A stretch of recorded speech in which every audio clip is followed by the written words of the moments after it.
It's just reassuring to know that I have this great resource that I can tap into and quickly say, hey, you know what, I'm kind of unsure in this, or can you help me out with that? Or I really need a speaker or a panelist in a pinch. Who could you recommend? And sometimes these conversations can even lead to an article or just repositioning our messaging. And that to us is really worth its weight in gold. You're listening to the Drone Radio Show podcast, the show about drones and the people who use them for business, fun, and research. Hosted by Randy Goers. Hello, everyone. This is Randy Goers, and welcome to the Drone Radio Show podcast, episode 155. What does creating an advisory board do for the InterDrone Conference? That's the question that we explore in this show with Katie Flash of InterDrone and Romeo Duracher of DJI and a member of the InterDrone Industry Advisory Board. This March, InterDrone announced the formation of an advisory board consisting of 19 members from industry-leading companies, analysts, and former FAA employees and administrators. According to the press release, the board will assist conference organizers with program development and speaker selection to ensure the most comprehensive schedule of commercial drone training during this year's event. In this episode of the Drone Radio Show, Katie and Romeo talk about the Industry Advisory Board and how it will shape this year's InterDrone Conference. They give us an update on the plans for the conference, as well as share their experiences in making InterDrone a premier drone event. But before we hear from Katie and Romeo, I want to thank those of you who have been supporting my funding campaign on Patreon. For as little as $1 per month, you can help defray the cost of production and keep the podcast going and growing. Go to patreon.com/drone radio show to join the team. Now let's learn how the InterDrone Industry Advisory Board will support and enhance this year's event. Let's pick up the interview where I asked Katie and Romeo to introduce themselves. My name is Katie Flash. I am the content director with InterDrone. I've worked on InterDrone since its inception in 2015, and I'm spearheading the content creation for the program. And my name is Romeo Duracher. I am the Director of Public Safety Integration at DJI, and I started attending InterDrone also in 2015, so this is going to be my, fourth InterDrone already. Katie, can you tell us about InterDrone, especially for people that may not be aware of it? So InterDrone is the commercial conference and exposition. It's the largest commercial drone event in North America. We boast the largest program with over 120 sessions, panels, and keynotes. Last year, we had over 220 speakers. We launched in 2015, and we just basically catapulted ourselves to the go-to events in the commercial drone space. I think things that we have on our program that kind of sets us apart is we've had former admin of the FAA, Michael Huerta, join us for the grand opening keynote for the last 2 years. We even had Intel CEO do this grand opening keynote last year. So it's really quickly become the place where the commercial drone space comes together. What type of people typically attend the event? So we got drone operators, suppliers, manufacturers, software developers. So our content really runs the gamut. We have a hardware and software track. We also have a business track where we focus on, ensuring your business, IP, regulation, policy. But then we also focus specifically on the different enterprises that fall within the commercial drone space. So if you are in construction or surveying and mapping or inspection or the public safety sector, whether you're an end user or a vendor, there's really something for everybody there. How has it grown over the last 4 years? So we've had 33% growth since year one, so we're super proud of that. Last year we had over 165 exhibitors, and of course, we just expect to continue to grow year over year. Why do people go to InterDrone? What do they want to get out of the conference? I think the biggest thing for them is that, of course, they want to see the cutting edge technology and what's hot on the exhibit hall floor, but they also are coming to us for training. So we really take our feedback to heart. We collect feedback after the classes, and we really sit there and we vet what works, what doesn't. So one gripe was classes are only 45 minutes. So now we're expanding those to 60 minutes. So this way people can really dive in with the content. We also added a pre-conference workshop day last year. This year we're adding even more pre-conference workshops, such as how to set up a public safety program or a surveying and mapping workshop. We've also split inspection into kind of two subtracks, energy and infrastructure. So, we really try to listen to what our audience is telling us. And, we're here to give you 4 days of jam-packed, high-quality content. Where and when is the conference? We're in Vegas. We're going to be at the Rio Hotel and Suites, and we'll be there September 5th to the 7th this year, and also have a pre-conference day on Tuesday, September 4th. This year, there's something different with the conference organization. An advisory committee has been created to support the event. Why was that done? What does it bring to InterDrone? The show has become increasingly professional over the years, and we just want to ensure that we're catering to each sector in the space. And we've also been really close to a lot of the members over the years. For example, we've known Romeo very closely since 2015. So the board just kind of solidifies our partnership with the key players that are in the industry as a whole. And, they're a wealth of information. So it's just reassuring to know that I have this great resource that I can tap into and quickly say, hey, you know what, I'm kind of unsure in this, or can you help me out with that? Or I really need a speaker or a panelist in a pinch. Who could you recommend? And sometimes these conversations can even lead to an article or just repositioning our messaging. And that to us is really worth its weight in gold. Romeo, as a member of the advisory board, what do you see as your role? This is very important, in my opinion, to really tap the knowledge that some of us have in different areas, because, this entire industry is so brand new.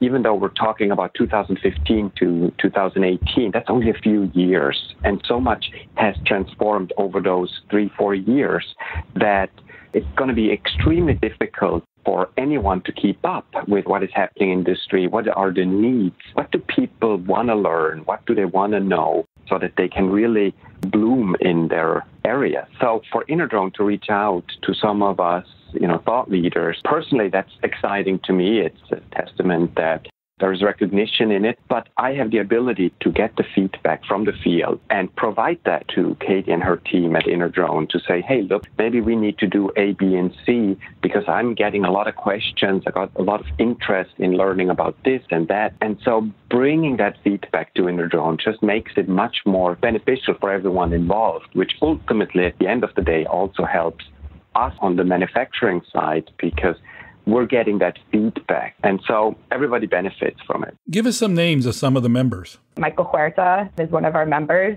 I also have Jim Williams, Kevin Kelly from Stampede, Leah Reich from Precision Hawk, Mark Gibson with Now New Air. Romeo, is there some sort of structure for your involvement, or is it more of a loosely knit flow of information? The problem is if you put too much structure into something, you're getting too defined, especially in an environment where things are happening so quickly and changing dramatically. I mean, you have covered the drone industry for quite some time, Randy, and you've seen it yourself. Things happen fast.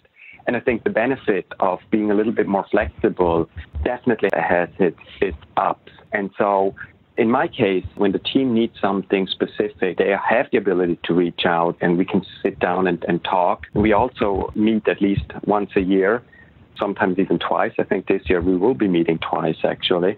That's going to just help the teamwork, the thought leadership, exchanging information, and putting more structure into areas. How does the program for 2018 compare to a few years ago? To me, I always describe the very first InterDrone almost as the Wild West. It was a lot of just what's going on. There was a lot of gawkers, a lot of dreamers, if you will. So I think now, we've seen more of a shift to more of the professional, space where we see the use cases. We know it works in public safety. We know it works in inspection. We know it works in construction. So it's a much more of an emphasis on those types of users.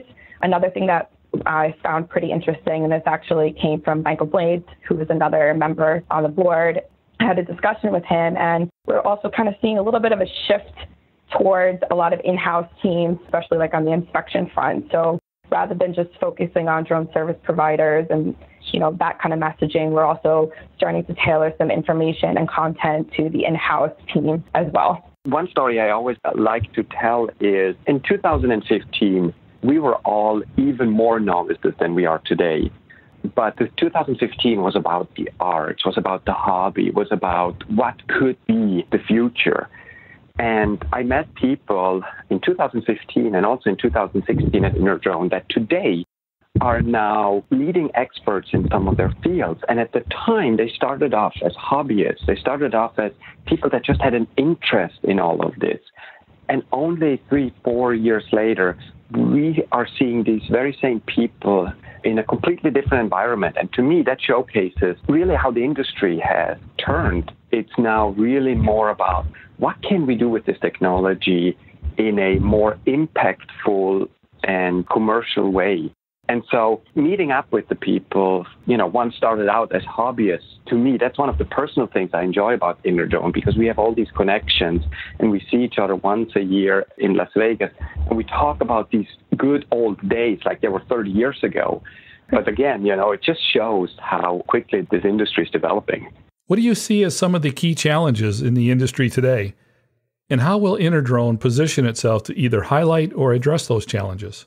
I think an ongoing challenge, is always the regulatory and policy space. But I think at the same time, we're seeing changes for the better, through programs such as LANCE. So we're going to have a two-part panel discussing these sort of issues, seeing how different sectors are adapting to different business models, like inspection is becoming more team-oriented, while surveying and mapping is still kind of DSP-oriented. So we're going to have content for both those segments. What is also interesting is how we always have to stay creative. Sometimes the technology is moving so fast that it's like, all right, well, now we have to actually go out and find these people and find the content that they're looking for and, hit the right spots that, that they want to come and say, you know what, I need to be at InterDrone to learn more. Romeo, what challenges do you hope the conference will take up this year? There's plenty of challenges out there, and the benefit of bringing people together, we can start discussing some of these challenges and find solutions. And one challenge that I see more and more come up is this whole data. What are we doing with all the data that we're collecting? Let's say we're a public safety entity and we fly missions and we take images and video, but what are we doing with the data? How are we looking at the data either on scene during the incident or then after the scene? And how do we store it? How do we make it available if somebody needs to go back and look at things? Because we are now starting to collect tremendous amounts of data. And so that whole system needs to be managed more. So the data integration part, how to make valuable data, how to read the data, to me, that's extremely fascinating and sometimes actually overlooked. Piggybacking off what Romeo said is, we're seeing that too. And again, we're going to have a panel now talking about tips and tricks for basically pipeline of data, collecting it, storing it, analyzing it, and basically turning it into a meaningful business insight. So where are you today in putting together the program? So right now, the call for speakers is actually still open. It closes on the 27th of this month. So right now, we're kind of still in progress. We know for sure that we're going to have 4 pre-conference workshops. We have a Part 107 workshop that just basically primes you for the certification course. Getting your Part 107 is the gateway to the commercial drone space. So we feel that that's kind of an evergreen topic. The public safety program one that I mentioned before, we're going to have a surveying and mapping one. And then we're also going to have a drone videography one. It's going to be more about how can someone who is in real estate marketing or someone that's doing something for insurance be able to create, really stunning footage and be able to post-process it. So right now, the program itself is still coming together because, like I said, we're still accepting submissions, but we do hope to have a program up over the next few weeks. And we do have several predetermined panels also available. So call for speakers also includes a call for panelists. So we're inviting anyone that sees something that they think they can add to, kind of submit themselves for a panelist spot. Has there been any thought about actually having a Part 107 certification test at the event itself? You know what? It's funny that you should say that. We did explore that last year, and we found that there are only certain testing centers that actually offer it. So we would have had to take people out of the venue to go and have the test at an off-site spot. So we just kind of decided, you know what, why don't we just offer a tutorial that gets these people primed for that test and then kind of let them take it on their own. Are there any sessions or topics that you really hope to see at InterDrone? Like I said, things are still kind of in the works right now, but of the panels that we do have, I'm particularly excited of the UTM panel that I referenced before. The reason why I'm excited about it is that it's a 2-part panel, but it's also talking about the current landscape and the future landscape. So, what's going on right now with BVLOS? What do these things mean for UTM? And then the future landscape is more of the technical real-world implementation standpoint. So it's talking to companies that are actually facilitating the advancement of UTM. So I'm really interested to see how that one goes. We also did add a few other ones that are more focused specifically on different enterprise verticals like surveying and mapping. I'm also really excited about one that we have called Power Drones and the Power of Artificial Intelligence. That seems to be a really cool hot button topic at the moment. So I'm excited to see how that one turns out. What about drone defense and deterrence? CUS, yep. And we'll have a counter solution panel as well. Romeo, as a member of the advisory board, what are you hoping to see at the conference? First of all, I'm looking forward to connecting with some, not only my friends and colleagues, but also new people that are starting out. They may want to have a business or their own business wants to incorporate drones. So kind of the fresh blood, because it's always great to listen to the feedback from people that just now are starting, because they have a very different perspective. They have very different challenges. And so that, to me, is one of the goals. I want to meet more people and listen to what their challenges are. And obviously, now that I'm overseeing the integration at DJI of our solutions into public safety, I'm really looking forward to the various panels and talks in regards to public safety, because there's also always something good for me to learn. Actually, thank you, Katie, for reminding me. If somebody wants to give a talk or be part of a panel, where do they go to sign up? Because I have to do that myself, too. You're already in. Anyway, you just go to the InterDrone website, and then you'll see a tab that says conference, and right at the bottom, it's a speaker resource center. So right there is all the information that anyone would need for submitting a proposal. Anything about the conference that we missed that we should talk about? I'm particularly looking forward to, once again, having the Women in Drones luncheon. That really has become an event that I think a lot of people look forward to. So I'm happy to have that again. That, is still in the works as far as who will be on the panel, but I'm very proud to have started an event like that. And, it's interesting and also flattering to see other people and other events in the space kind of doing the same thing. So that's important to me. And, we hope to keep the tradition of having the admin of the FAA keynote at the show, whoever that may be. And, we're just really looking forward to ramping up and having another excellent show. Romeo, do you have any suggestions for anyone attending InterDrone? Make sure that you have time to socialize. That is one of the most beneficial pieces of any conference to me personally, that I can socialize with people, that I can talk, that I can listen, that I can share ideas. Oftentimes, especially new people that are coming to a conference, they may be intimidated and they may not know who is who. So it's up to all of us to be as engaging as possible, but also for the attendees to come up. Don't hesitate to talk to people, because you're there for a purpose. You want to know information, and what better way to maybe get a 2-minute or 5-minute one-on-one with somebody that has been in the industry for some time. So take advantage of that. That's my piece of advice. And, choose your classes. There's going to be plenty of great stuff, and it's always difficult to pick and choose. And then the last thing is, there are so many opportunities after the conference to not only on location after the event in the evening to connect, but then post-conference to stay in touch and to form friendships and alliances and talk and share information, because that is how things really move forward on the integration side. Any final comments, Katie? No, other than I'm just really looking forward to having another successful year. I'm excited to see how the industry keeps progressing. I'm excited at all the use cases that we've seen, especially last year. It's kind of a sad example, but, with all the natural disasters, we've just seen successful use case after successful use case. And, I'm excited to see the industry continue to develop. I do have one last question for Katie.